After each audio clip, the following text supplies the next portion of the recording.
మత్తయి రాసిన సువార్త 26వ అధ్యాయము 28వ వచనం. ఇది నా రక్తము అనగా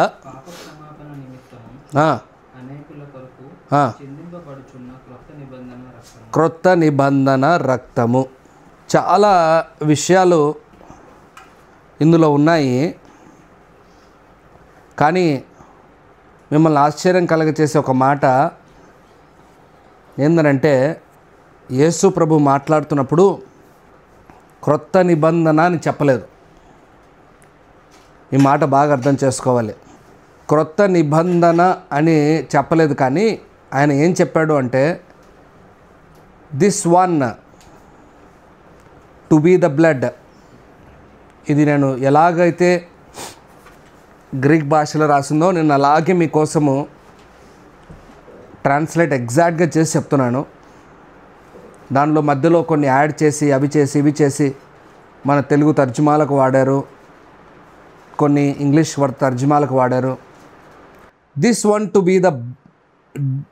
be the blood myself, the entering agreement all around high in number, gush forth freedom, missing the mark. ఈ మాటలు ఇలా చెప్పడం వల్ల మీకు అర్థం కాకపోవచ్చు, నేను దీన్ని తెలుగులో అర్థమయ్యేటట్టు చెప్తాను. ఇది ఒక్కటే రక్తము. ఈ రక్తం వల్ల నువ్వు నేను ఒక అగ్రిమెంట్కి వస్తున్నాం. ఏ అగ్రిమెంట్కి వస్తున్నాం? ఏందనంటే, ఏదైతే పాపము చేసి నువ్వు దూరం అయిపోయావో, ఏదైతే చేయాల్సిన పనికి చేయకూడని పనికి చేసి నువ్వు దూరం అయిపోయావో, ఆ మార్క్ మిస్ అయిపోయి దూరం అయిపోయావో, తిరిగి అది మనం ఏర్పరచుకుందాం రా అని చెప్పిన మాట ఇది. ఈ మాట మీకు అర్థం కావాలని 3 విషయాలు చెప్తాను. నేను చాలా జాగ్రత్తగా అర్థం చేసుకోవాలి. దీనిలో 3 విషయాలు శ్రేష్టమైన మాటలు. మొదటిది ఏంటంటే, నా రక్తము. ఈ మాట చాలా అర్థం చేసుకోవాలి. ఈ నా రక్తము, దేవుని యేసుప్రభు రక్తము. 3 విషయాల్లో మొదటిది నా రక్తము. తర్వాత నెక్స్ట్ ఏం చెప్తానంటే మీకు, ఎంటరింగ్ అగ్రిమెంట్ రావడానికి చెప్పే మాట. మూడవది మిస్సింగ్ ద మార్క్. ఆ 3 పదాలు నేను చెప్తాను ఈరోజు వాక్యంలో. ముందు రక్తము అంటే గ్రీక్ పదంలో హైమా అని అర్థం. ఏమర్థము? హైమా. ఈ హైమా పదము చాలా విలువైంది. మనకైతే అది చాలా తక్కువగా, మామూలు రక్తం అంటే హిమోగ్లోబిన్, దాని గురించి ఏముందిలే, అది మామూలు విషయంలే అని అనుకుంటూ ఉంటాం. కానీ హైమా అనే పదానికి ఎంత అర్థం ఉందో మీరు చివరిలో ఇంకా బాగా తెలుసుకుంటారు. ఎందుకు ఈ హైమా ఇవ్వాలి? యేసు ప్రభు ఎందుకు హైమా ఇవ్వాలి? మనం చాలామంది నిబంధనలు ఏర్పరచుకుంటూ ఉంటాం.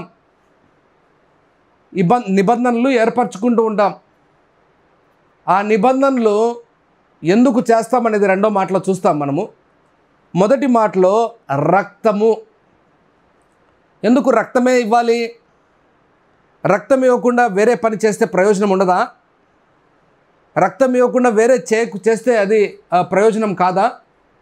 ఆలోచిస్తే బైబిల్ ప్రకారంగా స్పష్టముగా ఆదికాండము 2వ అధ్యాయము 6వ వచనం, మన మూల వాక్యాలు అక్కడే ఉన్నాయి అన్నీ.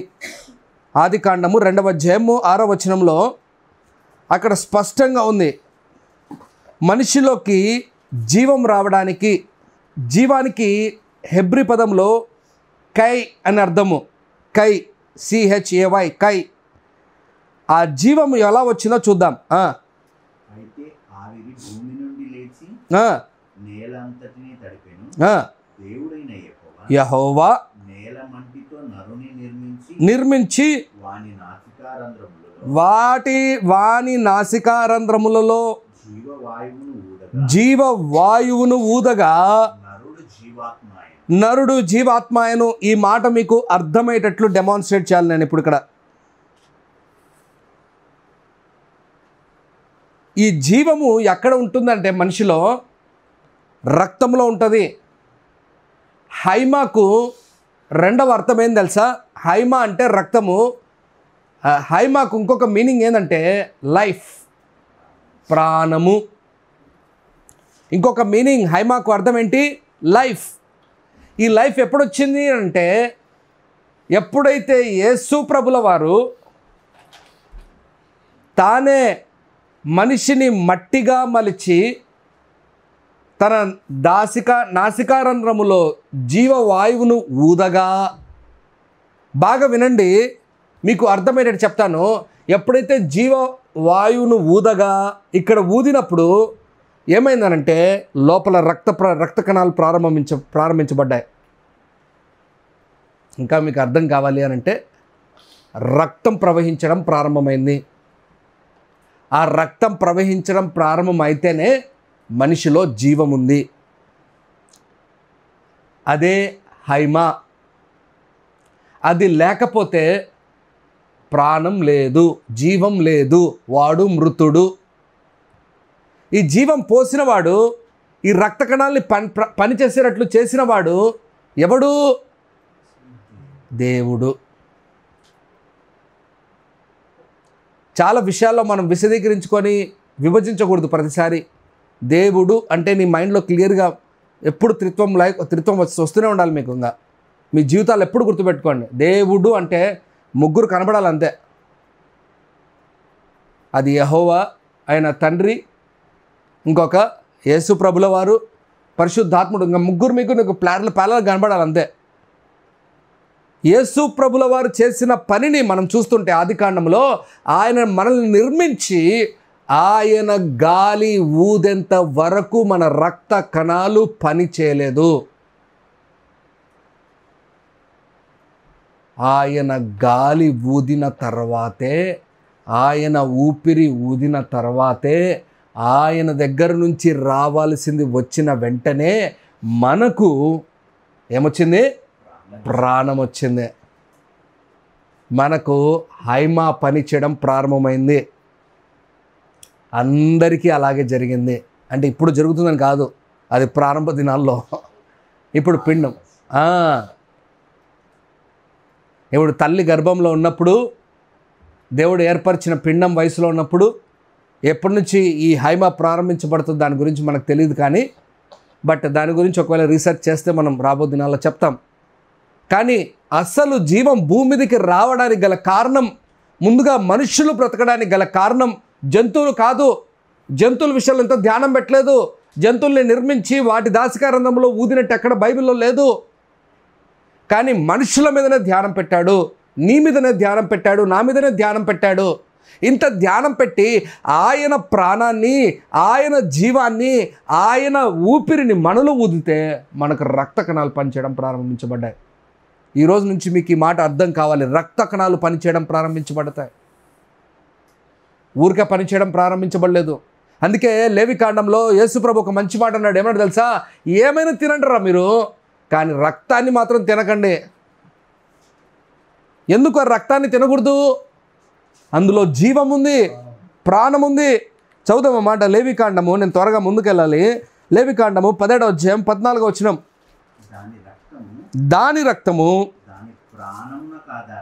దాని ప్రాణమునకు ఆధారము. కాబట్టి తినకూడదు. అది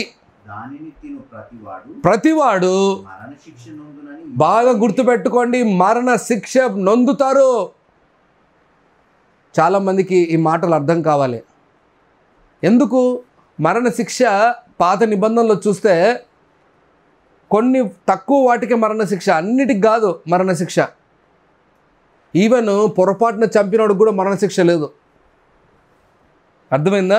ఇక్కడ పని చేసుకుంటూ ఆ కత్తి ఎగిరిపోయి వేరే వాడికి తగిలి చచ్చిపోయాడు అనుకో, వాడికి మరణ శిక్ష లేదు. వాడిని వేరే ఒక ప్రాంతానికి తీసుకెళ్ళిపోవాలని వాడి మీద ద్వేషం పెట్టుకుంటారు. చాలా పాత నిబంధన ఒక పెద్ద ఓషన్, ఆ సముద్రం. అది ఆ విషయాల్లో ఒక్కొక్కసారి ధ్యానిస్తున్నప్పుడు నాకు అర్థమవుతా ఉంటుంది, దేవుడు ఎన్ని నియమాలు పెట్టి అంత చక్కగా ఏర్పరిచాడరా. ఆ రకంగా ఉంటే భూమి ఎంత బాగుండరా. ఇప్పటికీ మనుషులు అలా ఉండం కదా మనము. ఇదే బైబిల్లో ఇప్పుడు కీర్తనలో చదివినట్టు ఎప్పుడు మనం ఎలా ఉంటాము? సనుగుచ్చు, గోనుగుచ్చు. ఈరోజు దేవుడు మాట్లాడుతున్న మాట ఏంటంటే రక్తము చాలా విలువైంది, అందులో ప్రాణం ఉంది. ఈ రక్తములో మన రక్తములో ఏం ప్రాణం ఉంది? దేవుడు పెట్టిన ప్రాణం ఉంది, దేవుడు పెట్టిన జీవం ఉంది. దీని కొరకు దేవుడు మనకి ఇంతగా ప్రయాసపడి చేస్తే మనం ఎందుకు నిర్లక్ష్యంగా బ్రతకాలి? దీనికి మనమే జవాబుదారీ ఇవ్వాలి. నా కొరకు శ్రీజ జవాబుదారీ ఇవ్వదు, శ్రీజ కోసం నేను జవాబుదారీ కాదు. ఎవరికి వారే జవాబుదారీ. చాలా జాగ్రత్తగా దేవుడు నీలో పెట్టిన హైమాకు నువ్వు విలువ ఇవ్వాలి. హైమా అంటే ఏంటి? రక్తము. మనము మనకిష్టం వచ్చినట్టు, మనకు నచ్చినట్లు, మనకి ఏం కావాలంటే అది చేసుకుంటూ వెళ్ళిపోతున్నాం. ఏంది ఒక్కదానికి కూడా ఏమంటారు దాన్ని, రెస్పాన్సిబిలిటీ, జవాబుదారీ ఉన్నాం మనం. నాకు నచ్చింది నేను చేస్తున్నాను అంతే. ఎవడన్నా ఒక మాట మాడితే మేము దాటి వెళ్ళిపోతాం. అరే చిన్న విషయాలు మీకు మంచివైన వాటిని కూడా వినండి రా బాబు అంటే కూడా మనుషులు వినరు. ఒక బ్రదర్కి మన చర్చికి వచ్చాడు ఆ బ్రదర్. నేను అన్నాను CGO కాంప్లెక్స్ చాలా దూరం అవుతుంది పాలెం నుంచి, మీకు ప్రతిరోజు ట్రావెలింగ్కే చాలా ఇబ్బంది పడతావు. అది కాకుండా పాలెం కూడా చాలా రద్దీ ప్లేస్. నీకు ఈ హౌస్ కాసు, గ్రీన్ పార్కు లేకపోతే ఈ పరిసర ప్రాంతాల్లో అయితే బాగుంటుంది బ్రదర్, మీకు కొంచెము డిస్టెన్స్ దగ్గర ఉంటుంది, మీరు ఫ్యామిలీ టైంని కూడా స్పెండ్ చేసుకోవచ్చు అంటే లేదు. ఒక ఇల్లులోనే, ఒక ఇంటి విషయంలోనే మనం అర్థం చేసుకోకుండా వినకపోతే మేము మీ దగ్గరికి రాం, మీ దగ్గర రావాల్సిన పని లేదు. మేము మీ చర్చి కోసం మమ్మల్ని బలవంతం చేస్తామేమో, మీ చర్చి కోసం మమ్మల్ని ఇబ్బంది పెడతామేమో, మీ చర్చికి నేను అన్నాను అప్పటికి, నీ ఇష్టం బ్రదర్, ఎక్కడైనా మీకు కంఫర్టబుల్ అయితే అక్కడే చేరండి చెప్పడం నా బాధ్యత. ఆ బ్రదర్కి చెప్పిన తర్వాత ఏమైంది? ఆ బ్రదరు ఇక్కడ నుంచి పాలెంకి వెళ్ళాడు, అక్కడే చేరాడు. చర్చికి రావడానికి గల కారణాల్లో ఒక కారణం ఏమైందనంటే దూరం. వాళ్ళ భార్య కూడా ప్రెగ్నెంట్. ఏమైపోయింది? మనం చిన్న విషయాల్లోనే ఏమైపోతున్నాము? పెద్ద స్టెప్పులు తీసుకుంటున్నాం, మనకు నచ్చిన స్టెప్పులు తీసుకుంటున్నాం. యెషయా గ్రంథం ఈ మాట అంటుంది, ఏమంటుంది చూడండి. యెషయా గ్రంథము 1వ అధ్యాయము 6వ వచనం చదువుదాము మాట. అరకాలు మొదలుకొని స్వస్థత కొంచెమైనను లేదు, ఎక్కడ చూచినను గాయములు, దెబ్బలు, పచ్చి పుండ్లు, అవి పిండబడలేదు, కట్టబడలేదు, ఏమి చేయబడలేదు. పాడైపోయాను, మొత్తం పాడైపోయారు. అది తినివేయుచున్నారు. అది మాట వినకపోతే మనం అరికాల నుండి నడినెత్తి వరకు గాయాలు కలిగిన వాళ్ళమే. మన రక్తంలో శ్రేష్టత అంటే రోగం, ఆరోగ్యం ఉండదు. దేనిలో ఉండదు ఆరోగ్యం? రక్తంలో ఉండదు. రక్తంలో ఎప్పుడైతే ఆరోగ్యం ఉండదో మనకు శరీరం అంతా అనారోగ్యాలే వస్తాయి. అందుకే ఆ మాట ఉంది ఏమని, మీ అరికాలు మొదలుకొని నడినెత్తి వరకు మీరు గాయాలతోనే ఉన్నారా బాబు. మీ రక్త కణాలే పాడైపోయినాయరా, మీ బ్రతుకులే పాడైపోయినాయరా, మీరు వినట్లేదురా మాట. చిన్న మాటలో మీరు నిలబడడం లేదురా, చిన్న విషయాల్లో మీరు సరిగా ఉండలేకపోతున్నారా. దేవుడు బాధపడుతున్నాడు. రండి మనం మాట్లాడుకుందాం. అదే అధ్యాయంలో అక్కడ చివరిలో అంటాడు, రండి మనమందరం మాట్లాడుకుందాం. నిజముగా దేవుడు మనకి ఎన్నో విషయాలు నేర్పిస్తూ ఉన్నాడు. మనం చాలా శ్రద్ధ కలిగి ఉండాలి. దేవుడు మనకు జీవం ఇచ్చినప్పుడు మనం ఎంతగా జాగ్రత్త కలిగి ఉండాలి. నేను నిజం చెప్తున్నాను, నాకు మా అమ్మ మా నాన్న జీవితం నాకు ఇచ్చారు. నేను ఎంతగానో రుణపడి ఉన్నాను వాళ్ళకు. నేను ఎంతగానో నా జీవితం అంతా నేను వాళ్ళకి చేయాల్సిన పనులు చేస్తాను. అలాగే ప్రతి ఒక్కరు ఎంతగా తల్లిదండ్రులు గౌరవిస్తారు, తల్లిదండ్రులు ఎంతగా ప్రేమిస్తారు. ఒక మామూలుగా తల్లిదండ్రులే అంత ప్రేమిస్తూ ఉన్నప్పుడు తల్లిదండ్రులకే తల్లిదండ్రులుడైన కారకుడైన ఆయన, సమస్త సృష్టికే కారకుడైన ఆయన, నీలో రక్తాన్ని ప్రవహింపచేస్తున్నదే ఆయన మరి ఎంతగా నువ్వు ఆయనకు రుణపడి ఉండాలి,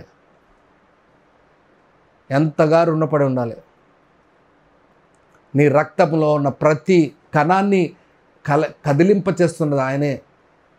ఒక రెడ్ బ్లడ్ కౌంట్లో సరిగా తేడా వస్తేనే ఏమైపోతుంది బ్రదర్ ఈరోజు? డెంగ్యూ పెద్ద సమస్య, వాడు ప్రాణం పోతుంది. అవునా?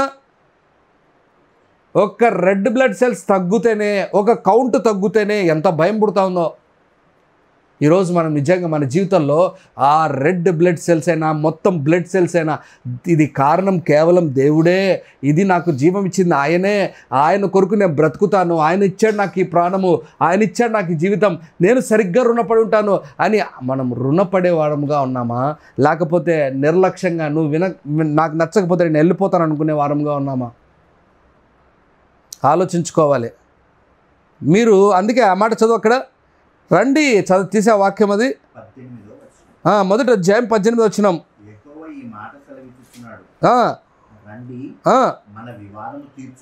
మన వివాదం తీర్చుకుందాం రండి.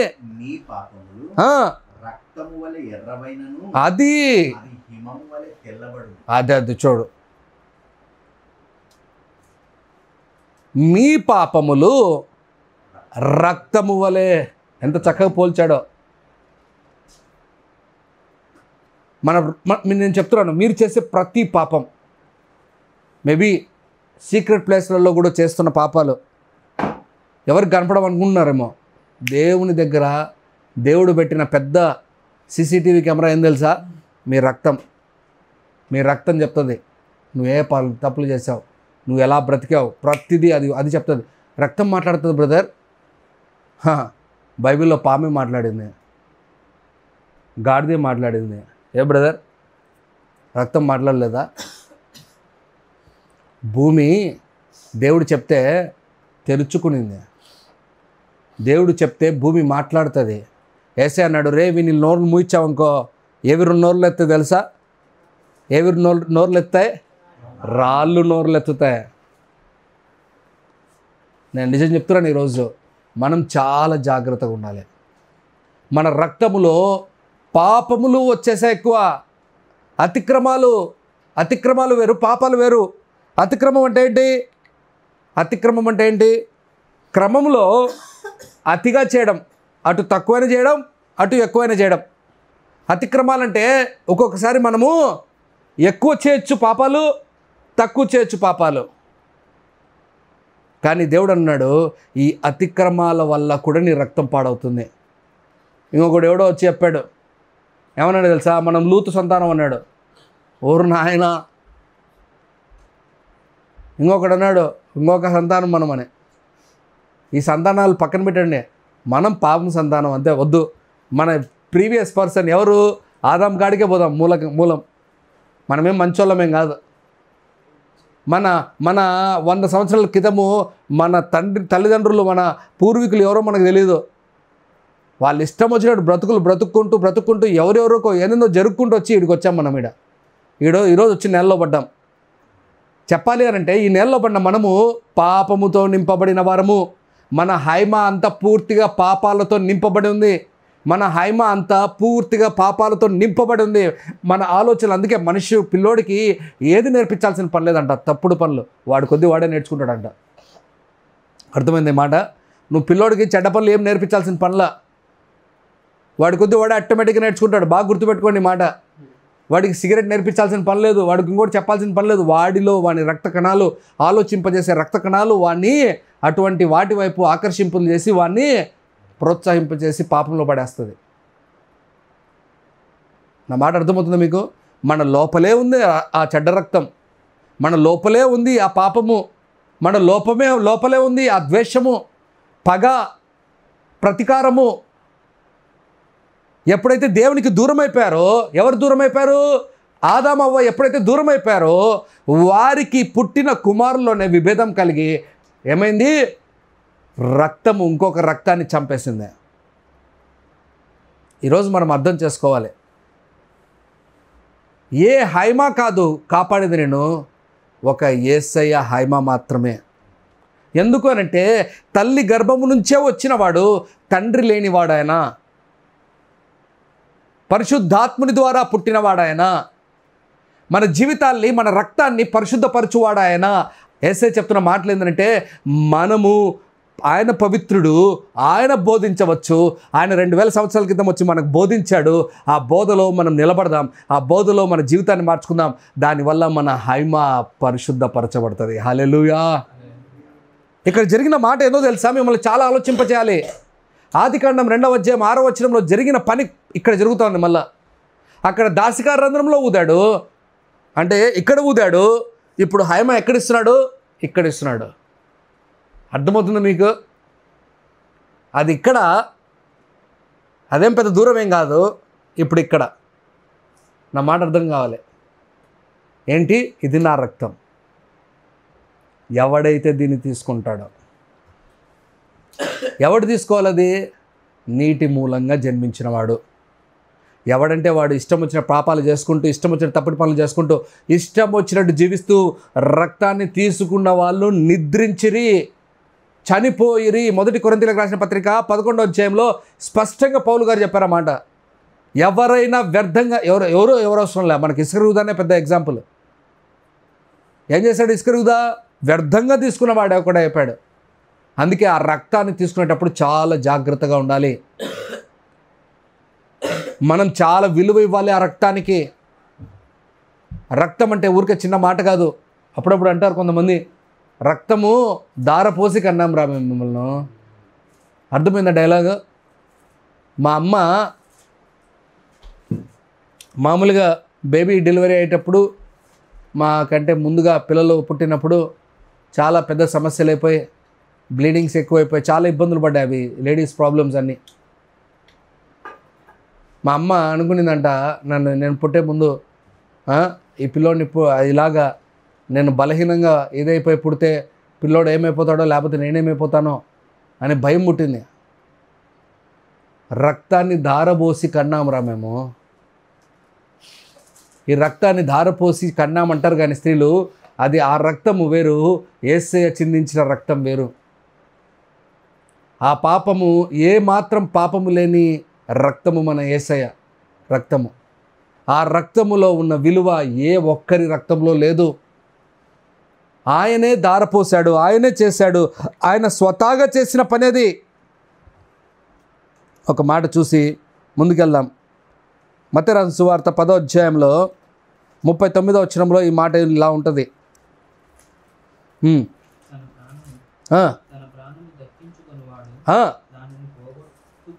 పోగొట్టుకొనును, నా నిమిత్తము తన ప్రాణమును పోగొట్టుకొనువాడు.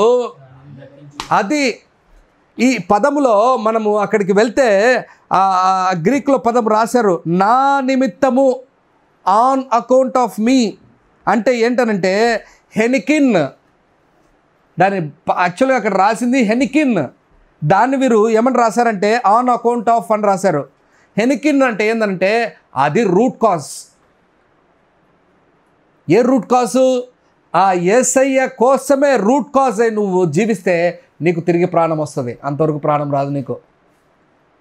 ఈ మాట మీరు అర్థం చేసుకోవాలి. 10:39 నేను మళ్ళీ చెప్తున్నాను. అక్కడ ఏ పదం ఉంది? హెనికిన్. హెనికిన్ అంటే ఏంటి? గ్రీక్ పదంలో రూట్ కాజ్. Root cause. ఏ రూట్ కాజు? యేసయ్యనే రూట్ కాజ్ అయ్యి నువ్వు జీవిస్తే నీలో ప్రాణం వస్తుంది, లేకపోతే ప్రాణం రాదు. వేరే పేరులో లేదు, వేరే నామంలో లేదు, వేరే వాటిలో లేదు అంటే లేదు. ఈరోజు దేవుడు స్పష్టంగా నీతో నాతో మాట్లాడుతున్న మాటలు ఇవన్నీ. మన జీవితాన్ని సరి చేసుకోవాలి. ఆ విలువైన రక్తాన్ని గురించి ఆలోచించాలి. మన రక్తం ఎలా పాడైపోయిందో మనకు తెలీదు. మన పూర్వీకులు చేసిన తప్పుడు పనులు అన్నిటి వల్ల మనము రక్తము పాడైపోయిన వారమే ఉన్నాం. అందుకే రక్తము ఎవరిదైతే పరిశుద్ధంగా లేదో వారు బోధించడానికి అర్హులు కాదు. మనం చదివిన మాట అదే. మనం నూతన పరచబడి యేసయ్య రక్తంలో కట్టబడుతూ యేసయ్య కొరకు జీవించే వారమై మనము ఆయనను బట్టి మనం బ్రతికే వారమైతే మనలో జీవం వస్తుంది. ఆ జీవంను బట్టి మనం దేవునికి మహిమకరంగా బ్రతకగలం. నేనేమంటున్నా అంటే మొదటి మాటలో మిమ్మల్ని కొన్ని క్వశ్చన్లు మీకు ఇవ్వాలని ఇష్టపడుతున్నా. మీరే ఆలోచించండి. ఈ హైమా గురించి ఎవరు చింతపడ్డారు? వేరే ఎవడైనా దేవుడు చింతపడ్డా? ఏ ఒక్కడి చింతపడలేదే. ఆదికాండం 2వ అధ్యాయం 6వ వచనంలో స్పష్టంగా ఆయన ఊపిరిని పోసి మనలో హైమా కలగచేసి ఆ హైమాకు ఏమి కింద నుంచి ఏమంటారు అరికాల నుండి నడినెత్తి వరకు ఆ రక్తాన్ని ప్రవహింపచేసిన ఆ దేవునికి ఎంతగా రుణస్థులమై ఉండాలి. ఒక ఆయన అన్నాడు ఇలాగా, మన శరీరంలో ఉన్న నరాలన్నీ బయటికి తీసి ఒకదాంతో ఒకటి కలిపి చుట్టడం మొదలు పెడితే ఎంత ఎంత చుడుతుంది, ఎంత అవుతుందో తెలుసా మీకు? తెలుసా? ఆ మాట విని నేను కూడా షాక్ అయ్యాను. భూమికి ఎన్నో చుట్లు చుట్టచ్చంట ఒక్క మనిషిలో ఉన్న నరాలు అన్ని. అంటే భూమి చుట్టూ అంటే ఎంత? భూమి అంటే ఏంది మామూలు విషయం కాదు అది. నేనేంది ఢిల్లీ చుట్టూ కాదు చెప్పేది. మనం ఢిల్లీ చుట్టే ఆలోచిస్తాం. అంటే మనిషిలో ఉన్న నరాలే అంత గొప్పగా ఉన్నప్పుడు ఆ ప్రతి నరములో ప్రవహించే రక్తము ఇంకెంత గొప్పది. ఆ రక్తము ప్రవహించకపోతే ఆ నరము పనిచేయదు. ఆ నరము పని చేయకపోతే ఆ ఆర్గన్ పనిచేయదు. ఈరోజు దేవుడు చెప్తున్న మాట, ఈ రక్తం చాలా విలువైంది. అందుకే ఆ 2వ అధ్యాయం 6వ వచనంలో జరిగిన ప్రక్రియ యేసయ్య తిరిగి ఎక్కడ చేశాడు? మత్తయి రాసిన సువార్త 26వ అధ్యాయం 28వ ప్రక్రియలో చెప్తున్నాడు, ఇదిగో నా రక్తము. ఇంతకాలం మీ ఆ రక్తాన్ని వదిలిపెట్టేశారు. ఇంతకాలం నేను ఇచ్చిన పరిశుద్ధమైన రక్తాన్ని పాడు చేసుకున్నారు. ఎంతకాలము మీ ఇష్టం వచ్చిన బ్రతికారు. పాత నిబంధనలో ఆ రక్తం చిందింపబడింది, కానీ ఆ రక్తము సరైన పరిశుద్ధమైన రక్తం కాదు. అది కేవలం ఛాయ. ఏందది? ఛాయ అంటే ఏంటి? షాడో. అర్థమవుతుందా మీకు? ఈ షాడో కనపడుతూ ఉంది. ఈ షాడో వేరు, ఇది మనిషి బ్రతకడం వేరు, ఒరిజినల్ వేరు. ఈరోజు దేవుడు చెప్తున్న మాటలు ఇవే. మొదటి మాటలో ఆ రక్తానికి ఒక విలువ తెలుసుకోండి. రెండవ మాటకు త్వరగా వద్దాం. రెండవ మాట ఏం చెప్పాను మీకు? Entering agreement. బాగా జాగ్రత్తగా విందాం. చాలా మంచి మాట, చాలా మాట, నిజంగా శ్రేష్టమైన మాట. ఇది కొత్త నిబంధన కాదు. అది కొత్త అనే ఆ వర్డ్ వాడారు ఇంగ్లీష్ బైబిల్లో. ఆ కొత్త వర్డ్ వాడారు తెలుగు బైబిల్లో కూడా కాదు. అసలు అక్కడ లేదు. అది నిబంధన అంతే. ఇప్పుడు కొత్త పాత నిబంధన అని పౌలు గారు సంబోధించి మాట్లాడారు. ఆయన ఉద్దేశం వేరు. ఆయన పాతదాన్ని పోలుస్తూ కొత్త నిబంధనను పోలుస్తూ చెప్పాడు. కానీ యాక్చువల్గా నిబంధన రక్తం ఒకటే. పాతది కొత్తది లేదు, అది ఒకటే. కానీ ఇక్కడున్న విషయం ఏంటంటే అది ఏం కలగజేస్తూ ఉంది అని అంటే, బాగా వినండి మాట. ఈ గ్రీక్ పదము దయాతీమియా అంటే ఏంటంటే you are entering into the agreement. నువ్వు రాసుకోబోతున్నావుగా. పెళ్ళైన తర్వాత అగ్రిమెంట్ అనేది కంపల్సరీ ఉండాలి. యాక్చువల్గా బైబిల్ ప్రకారంగా పాత నిబంధనలో కూడా పెళ్ళి చేసుకుంటే ఒక పత్రం ఉంటుంది, కంపల్సరీ రాసుకుంటారు. ఈవెన్ ఈ దినాల్లో తండ్రి చనిపోయే ముందు కూడా ఆస్తి రావాలి అని అంటే వీలునామా పత్రం రాయాలి. ఎవరికి తదనంతం చెందుతుందో అన్నీ. ఇప్పుడు రక్తము చిందింపబడింది. ఆ రక్తము తీసుకునే నువ్వు ముందుగా వీలు రాయాలి. అది రాయాలి. దయాతీమియా అంటే నువ్వు అగ్రిమెంట్ రాయాలి. ఇంతకాలం మీరు నిబంధన అని చదివారు. నిబంధన అంటే కొంతమందికి బాగా తెలుగు తెలిసిన వాళ్ళకు నిబంధన అంటే ఒక ఇద్దరి మధ్యలో ఒక అగ్రిమెంట్ లాంటిది అని అనుకున్నారు. కానీ ఎలాంటి అగ్రిమెంటో మీకు చెప్తాను చూడండి. ఆ అగ్రిమెంట్ లేకపోతే, అగ్రిమెంట్ ఎవరి మధ్యలో జరగాలి చెప్పాలి మీరు నాతో. అగ్రిమెంట్ ఎవరి మధ్యలో జరగాలి? ఎవరి మధ్యలో జరుగుతుంది చెప్పండి? ఎవరైనా ఇద్దరి మధ్యలో జరుగుతుంది. మీకు ఇంకొక మాట చెప్పమంటారా? ఎవరైనా ఇద్దరి మధ్యలో ఎవరైనా తెలియని ఇద్దరి మధ్యలో, తెలియని వ్యక్తుల మధ్యలో, బాగా అర్థం చేసుకోవాలి. ఇప్పుడు కోర్టులో ఒకవేళ వీలునామా మీ నాన్న మీ ఇంట్లో వాళ్ళు రాయకుండా పోయారే అనుకో, కోర్టులో నువ్వు కేసు వేస్తే ఆ డాక్యుమెంట్, ఆ ఇల్లు మీకే వస్తుంది, ఎవరికి బయటికి పోదు. మళ్ళీ మీ నాన్న రాయలేదు కాబట్టి ఇది మేము గవర్నమెంట్కు సంబంధించిందని ఎవరు తీసుకోడు. అర్థమైందని నేను చెప్పే మాటలు? అది ఎవరికి హక్కు వస్తుంది? ఆటోమేటిక్గా కింద కొడుకులకు వచ్చేస్తుంది. నా మాట క్లియర్గా అర్థం చేసుకోవాలి. ఇప్పుడు రాస్తేనే వచ్చేది, అగ్రిమెంట్ చేస్తేనే వచ్చేది, అది కేవలము ఇద్దరి తెలియని వ్యక్తుల మధ్యలో జరిగేది. ఈ అమ్మాయి ఎవరో తెలియదు నాకు, ఈ అమ్మాయికి నేనెవరో తెలియదు. పెళ్ళి అయ్యేటప్పుడు ఏం చేసుకున్నాం? మేమిద్దరము అగ్రిమెంట్ చేసుకున్నాం.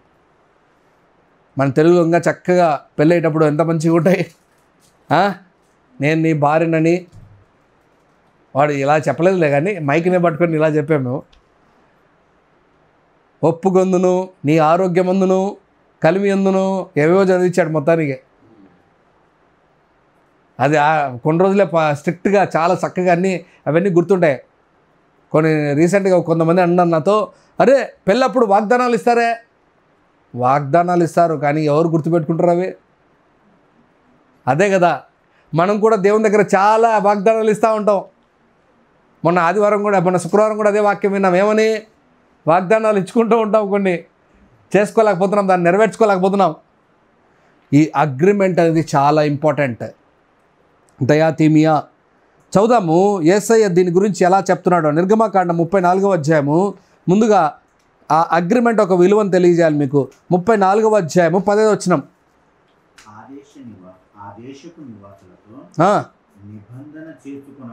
చేసుకొనకుండా జాగ్రత్త పడుము.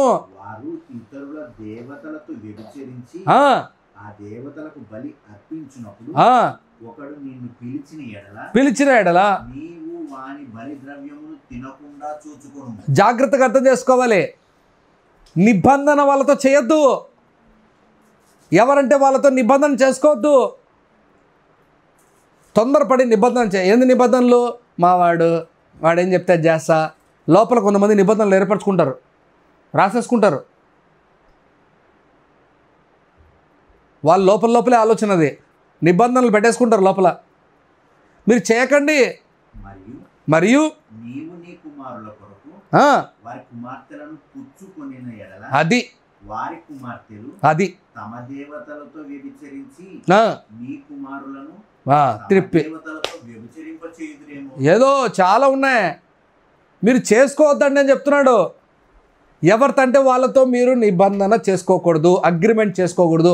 అగ్రిమెంట్ అంటే ఫ్రెండ్షిప్ కూడా సరిగ్గా ఉండకూడదు వాళ్ళతో. అగ్రిమెంట్ అంటే ఈ దినాల్లో మీరు అర్థం చేసుకోండి. నేను ఇప్పుడు మన చర్చికి వచ్చే వాళ్ళందరూ నా దగ్గర అగ్రిమెంట్ తీసుకోం కదా. ఏం తమ్ముడు మీరు ఈ చర్చికి వస్తారా? రాయండి, సంతకాలు పెట్టండి. ఆ కాలంలో ఉన్నది ఆర్సీఎం చర్చిలో. ఏం అగ్రిమెంటు? మార్టిన్ లూథర్ రాకముందు ఏం చేసేవాళ్ళు? నీ పాపాలు క్షమించబడ్డాయని ఒక పత్రాన్ని వాళ్ళకి ఇచ్చి డబ్బులకు, అది కొన్ని డబ్బులకు అమ్మేసి ఆ పత్రాన్ని ఇప్పించి దాని మీద సంతకం పెట్టి సీల్ పెట్టి పంపించేవాళ్ళు పోపుది. అయిపోయాయి, నీ పాపాలు వెళ్ళిపోయినాయి. ఇంకా నువ్వేం పెద్ద బాధపడాల్సిన అవసరం లేదు, నీకు పరలోకం దొరికిపోయింది. ఇలాంటి లోకంలో, పత్రాలతో పనులయ్యే లోకంలో ఈరోజు దేవుడు చెప్తున్నాడు, మీరు తొందరపడి మీరు నిబంధన చేసుకోకండి, మీరు అగ్రిమెంట్లు చేసుకోకండి. నువ్వు నా ఫ్రెండ్వి, నువ్వు లేకపోతే నేను బతకలేను, నువ్వు నా జాంజిగిరివి, నువ్వు లేకపోతే నేను ఉండలేను, ఇట్లాంటివి చేయకండి. లోకస్తులతో చాలా జాగ్రత్తగా ఉండండి. మిమ్మల్ని వ్యభిచరింప చేస్తారు. వ్యభిచరింప అంటే ఏందనుకున్నారు? శరీర సంబంధమైన వ్యభిచారం కాదు, బాగా అర్థం చేసుకోవాలి. ఏంది? విగ్రహారాధన సంబంధించింది వ్యభిచారం అంటే. ఆల్రెడీ మన తరతరం వాళ్ళు మారిపోయి ఎక్కడెక్కడో ఎవడోడో ఏందో ఆ వ్యభిచార సంతానం నుంచి వచ్చారు, బయటికి పోయారు చాలామంది. మా అబ్బోల గురించి మాకేం తెలుసు పూర్తి కథ. మా అబ్బోల కథ మాకేం తెలుసు పూర్తిగా. వాళ్ళందరూ అలా చేసుకుంటూ వచ్చారు, వాళ్ళ పాపాలను నిండిపోయినాయి. కానీ దేవుడు ఏమన్నాడంటే, ఇప్పుడన్నా మీరు నేను నాకున్న అవకాశాన్ని బట్టి మనం చేసుకోవద్దండి, జాగ్రత్తగా ఉండండి. యేసు ప్రభు గురించి తెలుసుకున్నారు మీరు, మీ జీవితాల్లో ఒక మంచిగా ఒక పద్ధతిగా బ్రతకండి. మీరు ఒక శ్రేష్టమైన రక్తముగా మీ రక్తానికి ఒక విలువ ఉంది. ప్రకటన గ్రంథంలో నీ రక్తానికి ఆ యేసు ప్రభు కోసం చిందింపబడుతున్న రక్తము ఒక విలువ ఉంది అక్కడ. ఆ బలిపీఠం కింద ఏడుస్తా ఉన్నారు యేసయ్య దగ్గర, యేసయ్యా ఇంకెంతకాలం అయ్యా అంటే, ఉండు ఇంకా కొంతకాలము కొంతమంది రక్తం కార్చాలి, ఇంకా ఉండు. చదువు మాట ఉందా? 10వ వారు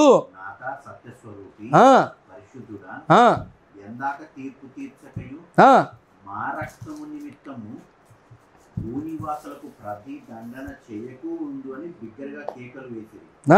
తెల్లని వస్త్రము వారిలో వారికి ఇవ్వబడెను, మరియు వారి వలనే చంపబడబోవు వారి సహదాసుల యొక్కయు సహోదరుల యొక్కయు లెక్క పూర్తి ఎగు వరకు కొంచెము కాలం విశ్రమింపవలనని వారితో చెప్పారు.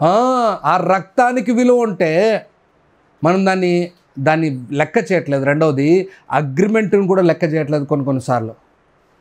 మీకు ఒక విషయం, ఆశ్చర్యమైన విషయం, మీరు ప్రభు రక్తాన్ని తీసుకుంటున్నారు కదా, ప్రతిసారి ప్రభు రక్తాన్ని తీసుకుంటున్నారంటే అగ్రిమెంట్లో ఉంటున్నారని అర్థం. ఈ వాక్యం విన్నారు మీరు, ఈ వాక్యంలో ఎదగాలని ఒక అగ్రిమెంట్లో ఉంటున్నారు. చిన్న విషయం కాదు అది. చాలామంది ఊరికే తీసుకుంటారు రక్తము. ఆడ పని చేసి వస్తారు, పని చేసి వచ్చి వాక్యం ఏమి వినిండరు, బ్రదర్ ఇవ్వండి బ్రదర్, దేవుని రక్తం, దేవుని శరీరం ఇవ్వండి. ఒకవేళ ప్రతికూల పరిస్థితుల్లో ఉంటే అది వేరే విషయం. వాళ్ళకు కొంచెంసేపు కూర్చోబెట్టి ఆ వాక్యం చెప్పి వాళ్ళకి ప్రభు వల్ల ఇవ్వాలి. ఊరికే కాదు తీసుకోవాల్సింది, ప్రసాదంలాగా కళ్ళకు వేసుకొని పెట్టుకునేది కాదు ఇది. అందరికి వచ్చేది కాదు ఇది. బాప్తీసము పొందిన వారు తీసుకోవాల్సింది ఇది. అగ్రిమెంట్ పెట్టుకునే వాళ్ళు తీసుకోవాల్సింది ఇది. ఎవరు తీసుకోవాలి? వీళ్ళు అగ్రిమెంట్ పెట్టుకునే వాళ్ళు. ఊరికే కాదు. ఎవరితో అగ్రిమెంట్? దేవునితో అగ్రిమెంట్. నేనేమంటాను, నరేంద్ర మోడీతోనే అగ్రిమెంట్ పెట్టుకుంటే ఎంత భయంకరంగా ఉంటుంది, అవునా? పని చేయకపోతే తోలు తీస్తాడు ప్రధాని. నీతో అగ్రిమెంట్ చేసుకుంటే నువ్వు చేయాల్సిన పని చేయకపోతే ఏం చేస్తాడు? తోలు తీస్తాడు నీది. ఇంకా దేవుని దగ్గర ఇంకెలా ఉంటుంది చెప్పండి? మనం అగ్రిమెంట్ చేసుకుంటున్నాము, మనం దాని విషయంలో విలువ తెలియకపోతుంది. హెబ్రీలకు రాసిన పత్రికలో మీరు చాలా జాగ్రత్తగా అర్థం చేసుకోవాలి. 8వ అధ్యాయము 9వ వచనం నుంచి 10వ వచనం వరకు యేసే దేవుడు చెప్తున్న మాటలు చూడండి. అక్కడ దైవజనుడి ద్వారా ప్రకటిస్తున్న మాటలు 8వ అధ్యాయము 9 నుంచి 9, 10.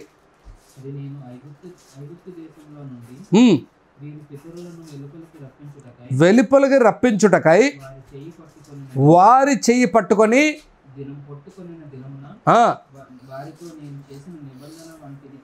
కాదు, ఏమనగా నా నిబంధనలో నిలవలేదు గనుక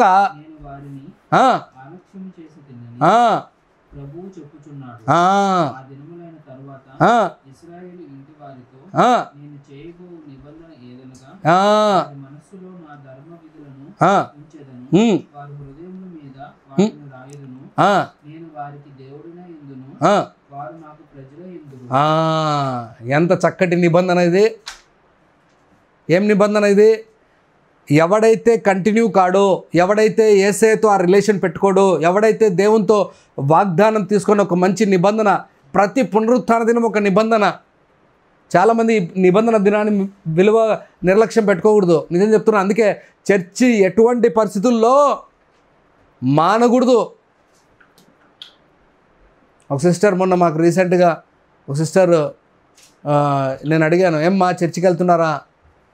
అనయ్య ప్రార్థన చేస్తున్నాం, పరిశుద్ధాత్ముడు ఇంకా మమ్మల్ని నడిపించాలంట. నేను అన్నాను, ఎక్కడ నడిపిస్తాడమ్మా నిన్ను? నువ్వు బాప్తిజం తీసుకున్నావు, నువ్వు ప్రభు బల్ల తీసుకోవాలి. నువ్వు నిర్లక్ష్యంగా ఉంటే, నువ్వు ఇలాగే నిబంధనను వదిలిపెట్టేసుకుంటే, ప్రతి ఆదివారం ఒక విలువను పోగొట్టుకుంటూ ఉంటే నీ నిబంధన ఏమైపోతుంది? అక్కడే ఆ మాట రాశాడు, క్యాన్సిల్ అయిపోతుంది. ఆ మాట రాశాడు అక్కడ. నేను వారితో ఆ నిబంధనను విరమించుకున్నా, ఎందుకంటే వారు నాలో నడవలేదు, వాళ్ళు చెప్పినట్టు చేయలేదు వాళ్ళు. మళ్ళీ తర్వాత అంటాడు, నా నిబంధన అంటే ఏంటంటే వారి హృదయంలో నా వాక్యం రాయడం, నేను చెప్పినట్టు వారు జీవించడం, నేను వారి దేవుడుగా ఉండడం. ఇది దేవునితో చేసుకునే నిబంధన. అందుకే బాప్తిసం తీసుకున్న వాళ్ళు రక్తంలో శరీర రక్తంలో పాలుభాగస్తులయ్యే వాళ్ళు మరీ ముఖ్యంగా చాలా జాగ్రత్తగా ఉండాలి. అన్య దేవత ఆచరణలో మనం పాలుభాగస్తులు అవ్వకూడదు, చాలా జాగ్రత్తగా ఉండాలి. బాప్తిసం తీసుకున్నామంటే ఇంకా చాలా జాగ్రత్తగా ఉండాలి. నేను ఈ శరీర రక్తము నాకు కావాలి అని నేను 6 నెలలు ఏడ్చి దేవుని దగ్గర ప్రార్థన చేశాను. బాప్తిసం కావాలి ప్రభువా, నువ్వు చెప్పు నాయనా, నీలో నేను సహవాసం ఏర్పరచుకోవాలి. 2009 నేను రక్షింపబడితే 2010 వరకు నేను ప్రార్థన చేశాను. నేను అలా చేశానని చెప్పి మిమ్మల్ని అందరినీ చేయమని చెప్పి నా ఉద్దేశం కాదు. అది చెప్పడం ఏంటంటే దాని విలువను తెలుసుకోవాలి, ఆ నిబంధన ఒక విలువను తెలుసుకోవాలి. ఎవరితో నువ్వు చేసుకున్న సహవాసము దేవునితో, చిన్న విషయం కాదు. అందుకే చాలా జాగ్రత్తగా ఉండాలి. ఆ నిబంధనకు చాలా విలువ ఉంది. ఆ అగ్రిమెంట్కి ఇప్పుడు మా ఇద్దరి మధ్యలో అగ్రిమెంట్ చాలా విలువ ఉంటేనే కదా ఆ మనిషికి నేను మంచి విలువ ఇస్తాను. చెప్పండి మీరు, ఇస్తాను ఇవ్వనా? ఆ అమ్మాయి కూడా నాకు అలాగే విలువ, ఆ అగ్రిమెంట్ని బట్టే విలువ. నా భర్త నాకు సంబంధించిన వాడు, నా భర్త నా తల అని ఆమె అనుకుంటే అప్పుడు నాకు విలువ వస్తుంది. అవునా కదా? విలువ ఎక్కడి నుంచి ఏర్పడుతుంది? తీసుకునే ఆ అగ్రిమెంట్ కాడి నుంచి ప్రారంభమవుతుంది అది. అందుకే ఎంటరింగ్ అగ్రిమెంట్ అనే పదం ఉంది, దయాతీమియా. చూడండి అన్నమాట యెర్మీలకు. అందుకే యేసయ్య వీళ్ళు నిబంధనను ఫాలో అవ్వట్లేదని యెర్మీయా పుస్తకంలో ఒక మాట అంటాడు. యెర్మీయా 31 అధ్యాయము 31 నుంచి 33 వచనం వరకు చూద్దాం. ఇదిగో నేను ఇజ్రాయేలు వారితోనూ యూదా వారితోనూ క్రొత్త నిబంధన చేయు దినము వచ్చుచున్నది, ఇదే యెహోవా వాక్కు.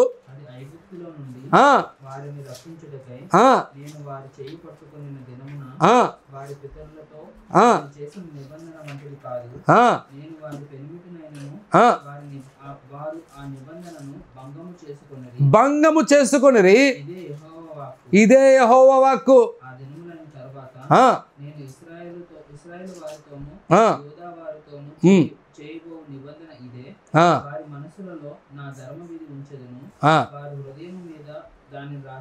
రాసేదను. ఇదే హెబ్రీలకు రాసిన పత్రికలో మనం చదివాము. మీకు ఒక ఆశ్చర్యమైన మాట దానిలో చదివేటప్పుడు మీరు విన్నారో లేదో, నిబంధన చేసే వాళ్ళతో దేవుడు చెయ్యి పట్టుకుంటాడంట. ఆ పదం ఉంది అక్కడ, వారి చెయ్యి పట్టి నడిపించాను. నిబంధన అంటే చెయ్యి పట్టుకొనుట. ఈ దినాల్లో చాలామంది భార్య భర్తల్లో మధ్యలో ఉండాల్సిన నిబంధనను కూడా పోగొట్టుకుంటున్నారు విలువ. ఎంతమందిని కావాలంటే అంతమందిని పెళ్లి చేసుకుందాం, విడాకులు ఇచ్చుకుందాం, పెళ్లి చేసుకుందాం, విడాకులు ఇచ్చుకుందాం, పెళ్లి చేసుకుందాం. మనం దేవునితో నిబంధన చేసుకుని ఆయన చెయ్యి పట్టుకుంటే ఎలా ఉంటుంది చెప్పు తమ్ముడు. ఇప్పుడు నీ తండ్రిని నీ చెయ్యి పట్టుకోబోతున్నావు, చిన్నప్పుడు పట్టుకోబోతున్నప్పుడు ఎలా ఉంటుంది నీ ఫీలింగు? ఎవ్వడు నీ పరిసర ప్రాంతాల్లో నేను ఎవ్వడు ఇబ్బంది పెట్టడు, నిన్ను ప్రొటెక్ట్ చేస్తాడు, నేను ధైర్యంగా ఉంచుతుంది. అదే ఆ నిబంధనని మనం పాడు చేసుకుంటే, ఆ నిబంధనను పోగొట్టుకుంటే చేయి విడిచిపెట్టేస్తాడు దేవుడు. ఈరోజు దేవుడు చెప్తున్న మాట ఏంటంటే, నిబంధనను పోగొట్టుకోకూడదు, నేను వారి చెయ్యి పట్టుకొని నడిపిస్తాను. వాళ్ళు ఇజ్రాయెల్ పోగొట్టుకున్నారు దాన్ని, అందుకే యేసయ్య వచ్చి తిరిగి దాన్ని నిర్మించాలని ఇష్టపడ్డాడు. రెండవ మాటలో దయాతీమియాలో మీకు చెప్పే మాట ఏంటంటే, ఆయన పోగొట్టుకున్న దాన్ని తిరిగి నిర్మించడానికి వచ్చాడు. కానీ మనం ఆ నిర్మాణంలో ఒకటిగా ఉంటూ మనం జాగ్రత్తగా ఆయనతో అంట కట్టబడాలి, ఆయనతో చెయ్యి చేర్చుకోవాలి, ఆయన చెయ్యి పట్టుకోవాలి, ఆయన మనలో ఉండాలి. ఇలాంటి నిబంధనలో మనం ఉంటున్నామా? లేకపోతే ఊరికే ఏదో ద్రాక్షరసంలాగా దాక్కుంటూ ఏదో ద్రాక్షరసం తీసుకుంటున్నాం పోతున్నాం? వద్దు వద్దు వద్దు. We are answerable. చివరిగా ఒక మాట చదివేసి కొరింథీయులకు రాసిన పత్రికలో పౌలు గారు చెప్పిన మాట, 2 కొరింథీయులకు రాసిన పత్రిక 3వ అధ్యాయం 6వ వచనం త్వరగా చదువుదాం. అనగా అక్షరముకు కాదు కానీ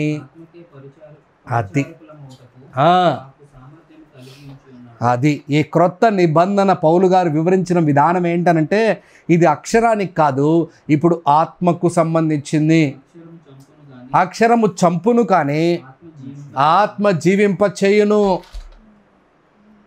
అందుకే యేసయ్య మనతో ఒక నిబంధనను ఏర్పరచుకోవాలని ఇష్టపడ్డాడు. అందుకే ఏమన్నాడు తెలుసా? నేను కొద్ది కాలమే మీతో ఉంటాను, నా తర్వాత ఎవరు వస్తారు? పరిశుద్ధాత్ముడు వస్తాడు మీ దగ్గరికి. ఆయన మనతో నిబంధన చేసుకోవాలి, ఆయన మన చెయ్యి పట్టుకోవాలి, ఆయన చెప్పినట్టు మనం జీవించడం నేర్చుకోవాలి. ఒకవేళ నిన్న క్వశ్చన్ రెండవ మాటలో ఈ క్వశ్చన్ వస్తే మీరు ఎంతగా ఆలోచిస్తారో మీరు ఆలోచించుకొని మీరే సమాధానం చెప్పుకోండి. మీకు పరిశుద్ధాత్మదేవుడు ఎంతగా ఎన్ని విషయాలు నేర్పిస్తున్నాడు?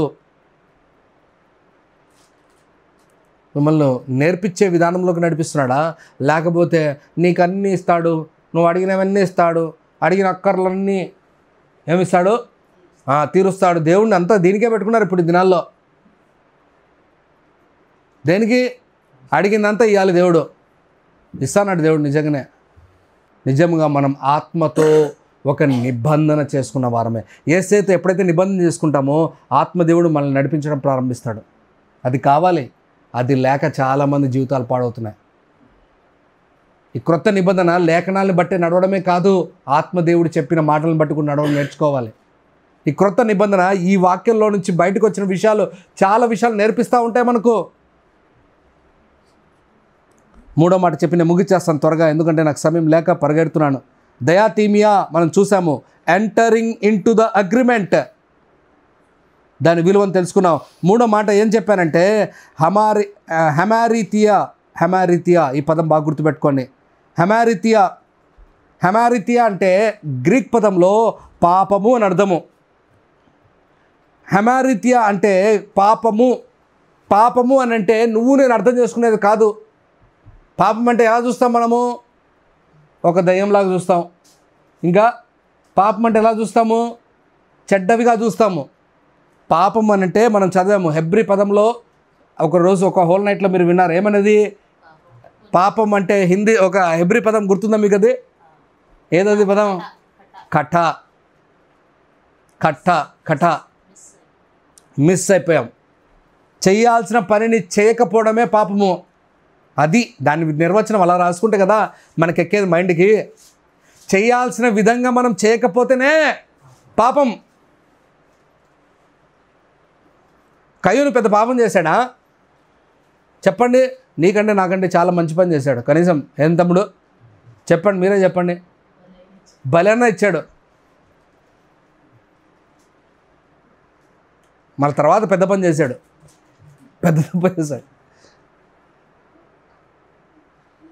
మనం కూడా చిన్నదాంతోనే స్టార్ట్ చేస్తాం, పెద్దదాంతో ఎండ్ చేస్తాం. చాలా జాగ్రత్తగా.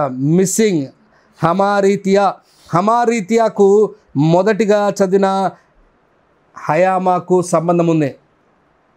అది మీకు చివరిలో చెప్తాను. రోమిలకు రాసిన పత్రిక 3వ అధ్యాయం 23వ వచనం. మీ అందరికీ తెలిసిన వాక్యం ఇది. అందరూ పాపము చేసిరి, దేవుడిచ్చు మహిమను. చదవండి మాట 3:23 త్వరగా ప్లీజ్. ఏ భేదము లేదు, అందరము పాపము చేసి అది అందరూ పాపము చేశారు, ఏ ఒక్కడు పరిశుద్ధుడనేవాడు లేడు. ఈవెన్ నేను, అందరూ ఒక యేసయ్య తప్ప. నాలో పాపం ఉన్నదని రుజువు చేయగలడా? అక్కడ నీకు నాకు నచ్చిన పాపం అనే పదం రాయలేదు. అక్కడ ఏ పదం రాసేది తెలుసా?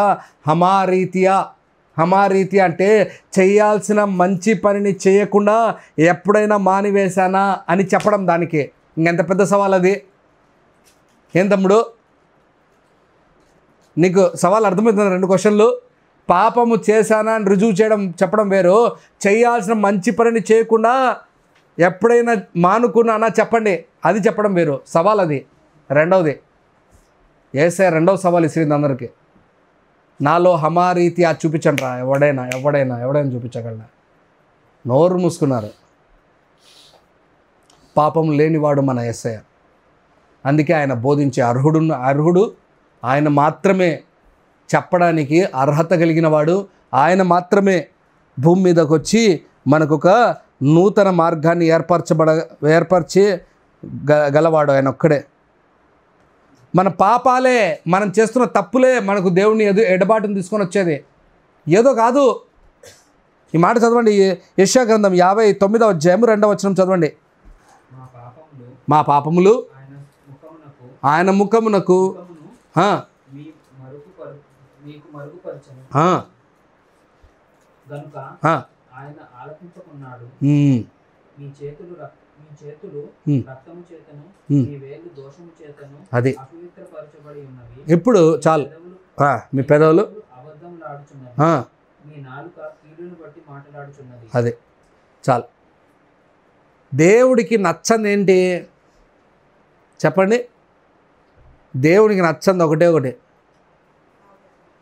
ఫస్ట్ ఇంపార్టెంట్ అది పాపము. ఈ విషయం గుర్తుపెట్టుకోండి మీరు. దేవునికి నచ్చంది నాకు నచ్చదు.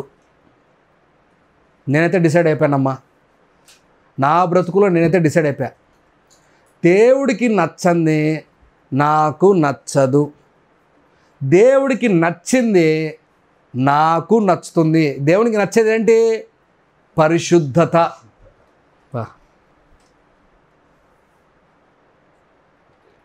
దేవుడు ఎప్పుడు ముఖం తిప్పుకుంటాడో తెలుసా? ఎప్పుడైతే నువ్వు చేయాల్సిన పనిని చేయకపోతావో. పాపం అని చెప్పేదానికంటే ఈ మాట చెప్పడం చాలా అవసరం. ఎందుకంటే పాపం అంటే మన వాళ్ళు ఎప్పుడో దాన్ని ఒక ఆకారం ఏర్పాటు చేసుకున్నారు మనసులో. అవునా? నేను చెప్పే మాట అర్థమవుతుందా? పాపం అంటే ఎలా కనబడుతుంది? అది ఒక ఆకారంలా కనబడుతుంది. కానీ మీకు అది కాదు. పాపం అంటే చేయాల్సిన పనిని చేయకపోతే దేవుడు ముఖం తిప్పేసుకుంటాడు. ఈ మాట చాలా బాధగా ఉంటుంది.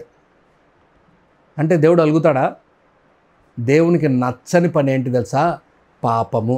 నువ్వు చేస్తే దేవునికి నీ అక్కడ ఒక పదం రాశాడు. ఏమని రాస్తాడు తెలుసా? నీ చేతులకి ఏముందంట? రక్తము. నేను అందుకే చెప్పాను, మొదటి మాటకు ఈ మాటకు సంబంధం ఉంది. ఏ మొదటి మాట? సో ఇక్కడ ఉన్న మాట ఏంది?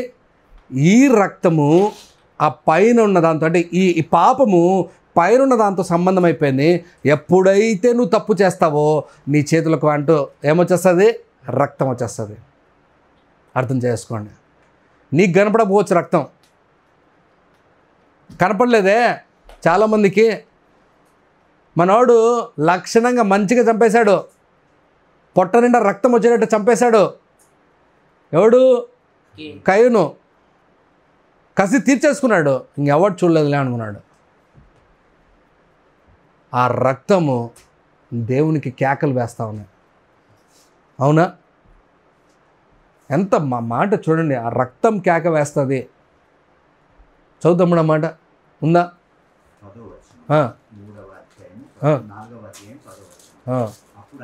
అప్పుడు ఆయన పని ఏమిటి? బాబా, ఈ మాట చాలా నాకు తెలిసి ఈరోజు ఆ స్వరము, రక్త స్వరము వినపడుతోంది. మన పాపాలు, నేను చెప్తున్నాను కదా, మీ రక్తంలో ఎంత నువ్వు పాపం చేస్తున్నావో అది పలుకుతుంది. ఈరోజు దేవుడు చెప్తున్న మాట మీరు కూడా అర్థం చేసుకోండి. మన రక్త కణాలు పాడైతే మన దేవునికి స్పష్టంగా లిస్ట్ ఇచ్చేస్తుంది మొత్తం. అవునా?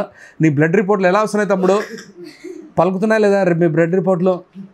నువ్వు బయటికి మాత్రం నేను రోగం నాకు లేదు, నాకు బాగుంది, ఆరోగ్యంగా ఉన్నావు అని చెప్పి బ్లడ్ టెస్ట్ చేయించావు ఇంకో, కొలెస్ట్రాల్ బండలు పడింది ఇంకో, ఎలా ఉంటుంది నీకు?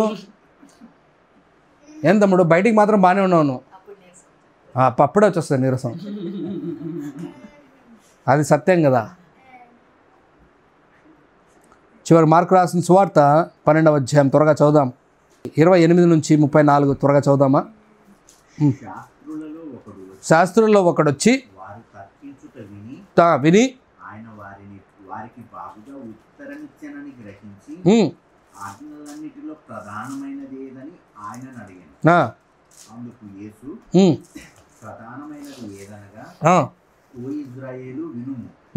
మన దేవుడైన ప్రభు, అద్వితీయ ప్రభు, నీవు నీ పూర్ణ హృదయంతోను, నీ పూర్ణాత్మతోను, నీ పూర్ణ వివేకంతోను, నీ పూర్ణ బలంతోను నీ దేవుడైన ప్రభువును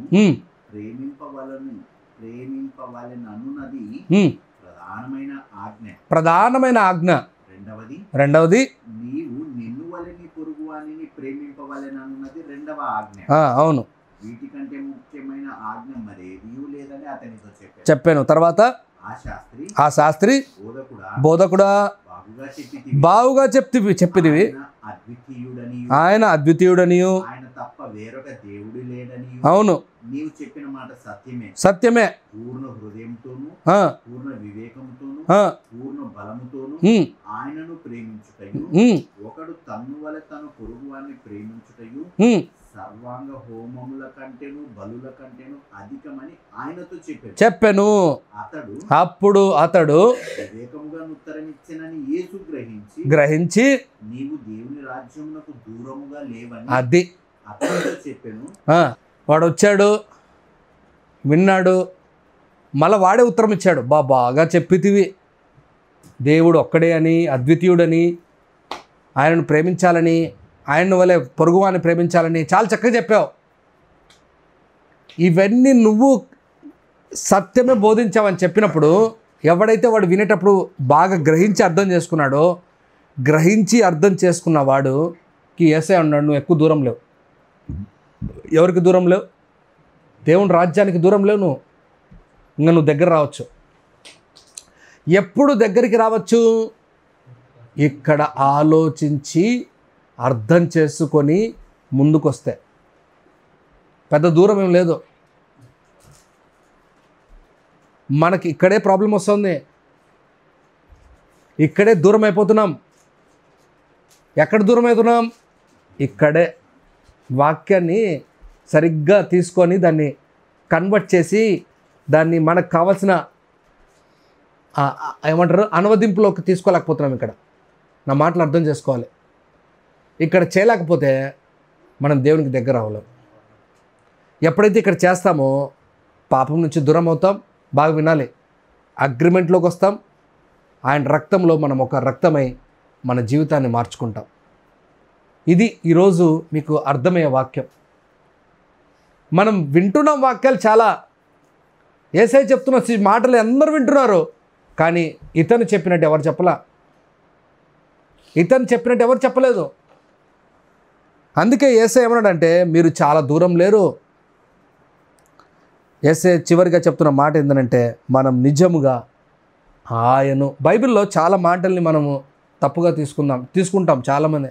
ఎందుకంటే తర్జుమాల్లో వచ్చిన మాటల్ని అలా తర్జుమాల్లో తీసుకున్నాం మనం. యోహాను రాసిన సువార్త 8వ అధ్యాయం అలాంటిలో ఒకటి చాలా ప్రమాదకరమైంది. యోహాను రాసిన సువార్త 8వ అధ్యాయము 23-24 చెప్పి నెమ్మగిచ్చేస్తాను. అప్పుడు ఆయన మీరు క్రిందివారు నేను పైనుండి వాడను మీరు ఈ లోక సంబంధులు నేను ఈ లోక సంబంధుడను కాను కాగా మీ పాపములలోనే ఉండి మీరు చనిపోవుదురని మీతో చెప్పి తిని నేను ఆయననని మీరు విశ్వసించిన ఎడల మీరు మీ పాపములో నేను ఆయననని మీరు విశ్వసించని ఎడల మీరు మీ పాపములోనే ఉండి చనిపోదురని వారితో చెప్పి. బాగా వినాలి మాట.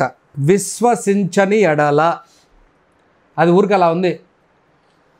ఎవరైతే దేవుడు రక్షకుడని నమ్ముతారో వారికి పరలోక రాజ్యమని కొంతమంది వాక్యాలు ఇలా చెప్తారు. విశ్వసిస్తే చాలయ్యా, విశ్వాసం పెట్టుకుంటే చాలు, ఇంకా పరలోకానికి వెళ్ళిపోతాం. కానీ అది విశ్వాసం కాదు. హెబ్రీలో అది గ్రీక్ పదంలో దాని పదం ఏంటంటే పిసిటియో అంటే ఏంటనంటే పిసిటియో అంటే ఫెయిత్ పర్సూడెడ్. అంటే ఆ విశ్వాసం కలిగావు, ఆ విశ్వాసాన్ని బట్టి నువ్వు దేవునికి ముందు అంటే దేవుడు ఏం చెప్తే అది చేస్తున్నావు. అది ఆ పదం దాని అర్థం. ఆయన ఏం చెప్పాడో దాన్ని విశ్వసించడం వేరు, దాని ప్రకారంగా వెళ్ళడం వేరు. చాలామంది అలా వెళితేనే అప్పుడు పాపాలకు దూరం అవుతారు, అప్పుడు ఆయన్ని అంగీకరిస్తారు, దేవుడు చెప్పినట్టు బ్రతకడం నేర్చుకుంటారు. చాలామంది బ్రతకలేకపోతున్నారు. ఈరోజు బాధకరం ఏంటంటే ఈ వాక్యం చెప్తున్న మనమందరం రక్షణ పొందిన వాళ్ళమే, మనమందరం మారుమనసు పొందిన వాళ్ళమే, మనమందరం బాప్తిసం తీసుకున్న వాళ్ళమే. కానీ మనకు అగ్రిమెంట్ ఏంటో తెలియదు, వాల్యూ ఎంటరింగ్ అంటే దాని ఎంత సీరియస్నెస్ ఉందో మనకు తెలియదు, దేవునితో నిబంధన చేసుకుంటున్నామనేది తెలియదు. రెండవది ఎంతగా మన హైమాను క్లీన్ చేసి మనల్ని పరిశుద్ధపరిచి దేవుడు బాగు చేస్తున్నాడో. ఆదికాండం 2వ అధ్యాయం 6వ వచనంలో ఆదికాండం ఆదాముకు దొరికిన మొదటిది మనకు తిరిగి దేవుడు ఇస్తున్నాడు, మనకు తిరిగి మనం నిర్మించబోతున్నాడు, మన హైమాను బాగు చేస్తున్నాడు. మనం ఆయనతో అంటకట్టబడాలి, ఆయన రక్త కణాలు మనలో రావాలి, ఆయన రక్త కణాలు మనల్ని బాగు చేయాలి అని మనం అంత సీరియస్గా థింక్ చేయట్లేదు. ఇంత సీరియస్గా ఎప్పుడైనా థింక్ చేస్తే మనం కూడా దేవునిలో సీరియస్గా నడుస్తాం. నిజం చెప్తున్నాను నేను. ఇప్పుడు నేను ఒక మాట చెప్తాను మీకోసం, మామూలుగా అన్నా మామూలుగా అర్థం కావాలని, ఎక్కువ నేను కనపడక కష్టపడి మీకోసం చాలా పనులు నేను చేసి పెట్టాననుకో ఎలా ఉంటుంది మీ మనసులో నా గురించి చెప్పండి మీరు. ఇప్పుడు నా మాటలు వినాలి మీరు. చివరికి చెప్తున్నాను, ఇప్పుడు నా గురించి ఎలా ఉంటుంది మీ ఒపీనియన్? మీకోసం నేను చాలా విషయాల్లో కష్టపడి చేయాల్సినవన్నీ చేసి మీకు అర్థం కూడా అయినాయి.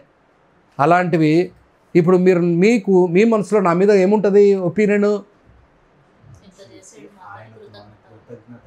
కృతజ్ఞత కలిగి బ్రతకాలి. ఇప్పుడు ఈ కృతజ్ఞత కలిగి ఉండాలని మీ ఆలోచన వచ్చింది. ఇప్పుడు నేను మీకు ఏదైనా ఘాటుగా, అంటే మీకు ఇష్టం లేని పనిలో, అదే తమ్ముడు తప్పు చేస్తున్నావు అని నేను ఘాటుగా చెప్పాను అనుకో, అయినా మీకు అడ్డు ఏం పడుతుంది? ఫస్ట్ ఆ కృతజ్ఞత అనేది అడ్డుపడుతుంది. అర్థమైందా నేను చెప్పే మాటలు? నాతో పాటు ఉన్నారా మీరు? ఈ కృతజ్ఞత అనేది ఏమవుతుంది? అరే నా కోసం వచ్చి చేశాడు అన్నయ్య, అరే అన్న చెప్పాడు కదా మారదాం. అర్థమైందా? ప్రతి దానికి ఏమొస్తూ ఉంది? నేను చేసిన పని మీకు ముందు కనపడతా ఉంది. అది కృతజ్ఞత కలగజేస్తూ ఉంది. నేను ఈరోజు చివరిగా ఈ మాట ఇలా విడిచిపెట్టి వదిలిపెట్టాలని ఇష్టపడుతున్నా. యేసే చేసిన పనిని మనం జ్ఞాపకం చేసుకొని మనం కృతజ్ఞత కలిగిన వాళ్ళమే బ్రతకాలి. ప్రతి ఆదివారం ఒక గొప్ప భాగ్యం. ఆ రక్తాన్ని ఊరికే తీసుకోకూడదు. ఆయన రక్తం అది. మీరు నమ్ముతారో నమ్మరో, ఆ ద్రాక్షారసానికి హైమాకున్న 3వ పేరు ఏంటి తెలుసా? హైమాకు మొదటిగా రక్తము, రెండవది లైఫ్, మూడవది ద్రాక్షారసము. ఆ ద్రాక్షారసాన్ని యేసయ్య నీకోసం నా కోసం రక్తంగా మార్చి, నీకోసం నా కోసం దెబ్బలు తిని, నీ మీద ఏ దెబ్బ పడకుండా ఆయనే అన్ని దెబ్బలు తీసుకొని నన్ను పరిశుద్ధపరచాలని ఇష్టపడ్డాడు. నన్ను బాగు చేయాలని ఇష్టపడ్డాడు. నన్ను అగ్రిమెంట్లోకి తీసుకొని వచ్చి పరలోక రాజ్యాన్ని తీసుకెళ్ళాలని ఇష్టపడ్డాడు. అలాంటి దేవునికి మనం కృతజ్ఞత కలిగి ఉన్నామా? ఆయన ఏం చెప్పినా మనం మారడానికి ఉన్నామా, లేకపోతే మనం దూరం వెళ్ళిపోవడానికి ఉన్నామా? మనల్ని మనమే ప్రశ్నించుకోవాలి. నిజంగా ఇది నన్ను చాలా ఆలోచింపజేసింది ఈ వాక్యం. నేను చెప్తున్నాను, బ్రతుకుట క్రీస్తే, చావైతే లాభము. పౌలు గారు ఊరికనలేదు, ఎక్కువ డీప్గా తీసుకున్నాడు, దాన్ని సిన్సియర్గా తీసుకున్నాడు. చచ్చిపోవడానికి కూడా నిర్ణయం తీసుకున్నాడు. పర్లేదు ఏడుస్తూ ఉంటే, రే ఆయన కోసం బతకడం కాదురా, ఆయన కోసం చచ్చిపోవడానికి ఉన్నాను నేను. ఈరోజు దేవుడు చెప్తున్న మాట, మనం అటువంటి నిబంధనలో ఉన్నామా, లేకపోతే తూతు మంత్రాన ఈ దినాల్లో 5 రోజులు పెళ్ళి, 10వ రోజు విడాకులు, ఆ రకంగా ఉన్నావా? నువ్వు చదివిన యెర్మియా పుస్తకంలో 31వ అధ్యాయం నువ్వు చదివావు కదా, అక్కడ ఒక మాట ఉంటుంది, భర్త అనే మాట ఎత్తాడు యేసయ్య అక్కడ దేవుడు. ఎందుకో తెలుసా?